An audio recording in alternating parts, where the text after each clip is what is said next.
Yes, I'm here to get into a character analysis of Drive, which is directed by Nicolas Refn, released in the year 2011. And this is by far the most, I think, layered characterization Refn's ever depicted. And this is really, I'm really surprised by how layered all these characters are. Especially just by way of Ryan Gosling, who just plays this very complex kind of character who blends all these archetypes as this stoic loner who struggles with just finding connection in the modern world. He's this skilled stunt driver who transforms into the vengeful sort of protector who's defined by his silent ways. And he's got a nature about himself that's very ambiguous in personality as he's navigating this violent world while seeking something of a heroic purpose and all that. And intentionally, Gosling's character is nameless, which kind of further contributes to this just sort of mysterious nature, as he's just often this violent sort of loner. He doesn't really communicate with dialogue as much as he just does through intense physical performance and intense gaze. He's capable of both brutal violence and providing affection alike, as he develops feelings for Carrie Mulligan and Caden Leos, which gives him a reason to live beyond his violent profession and makes him into someone he's kind of got this intensely protective shade to him as well. And he experiences this in ways that just unlocks a real violent beast in him. Um, whenever like anything gets messed with, like whenever like he's been suppressing a lot, you can see like he's person like this is looking to be something of a hero in a doomed world, you could say. And the whole scorpion jacket and stoic nature just lends itself to a wonderful display of individualism all throughout.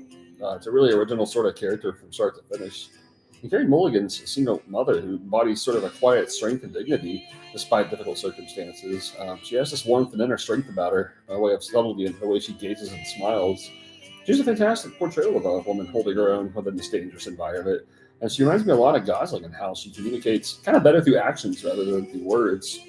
And Bryan Cranston's the manager, who's also Gosling's boss. And then Cranston has this sort of subtle dimension to all this, which is just a very intense contrast to how intense Gosling is. He's always talking. Cranston's always been talking when he's on screen. Something of a father mentor figure for Gosling. And he's very talkative, and he just almost seems like he's more optimistic than he actually is by way of this sort of dreamer character who's always kind of plotting out his next move. I mean, Cranston always just seems like he's out of place in these scenes, especially when he's like interacting with Albert Brooks. Like his arc really goes through quite a shocking evolution, and it always hits me upon every viewing how subtle it is. Very complex character who I personally enjoy Cranston's acting very much like I do a Breaking Bad in this here. Really, it's on that same level, just really different and really subtle kind of energy. It's a wonderful contrast to the stoicism of Gosling, which kind of sure feels more dangerous around this kind of whole atmosphere. Albert Brooks is a movie producer turned mobster who hides this evil sort of demeanor behind a friendly, calm one, and he often resembles Gosling by way of having a quiet interior mixed with a composed exterior, violent sort of nature about himself. And he retorts to brutality when there's no other choice. He's very cold, calculated, and professional, while Gosling is more controlled and psychotic. This whole villain angle reminds me plenty of Henry Fonda in Once Upon a Time in the West. This his friendly demeanor just kind of adds layers of superficial charm in the ways that make him. It's so easy for him to manipulate people thinking he's friendly, but then just whenever he suddenly flips into violence, it's all the more shocking and disturbing as it happens. It seems like Brooke has never once played a darker, violent sort of character ever, so that makes it all very shocking as this happens. This all serves as a warning to Gosling that he'll never get the normal life he desires. He'll never get that normal life he desires. Oscar Isaac's a recovering ex-con who is like a loving father who protects his family. He seems starting fresh after prison as he gets mixed in with a bunch of criminals involved. This gets Mulligan and Leos involved in a bunch of violent scenarios. He's a very tragic sort of character. He embodies a struggle to escape past mistakes while also retaining a deep devotion to Mulligan and Leos. As Isaac's past leads to an inability to escape criminal life, and this leads to a downfall as it endangers everyone he cares about most along the way. It's a very complex and compelling sort of character who often leads into just plenty of complicated sort of scenarios. Like the weight of his time in prison and extent of criminal connections just makes it difficult for him to connect all of that, build towards a new sort of foundation.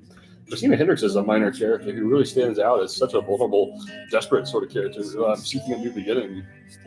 And she doesn't really have experience with robbery as a portrayal of Gosling and Isaac. They kickstart the main conflict of the story. She's not really in this a lot, but yet she just leaves this powerful impression. It's just largely contributes to a brutal turn in this whole story.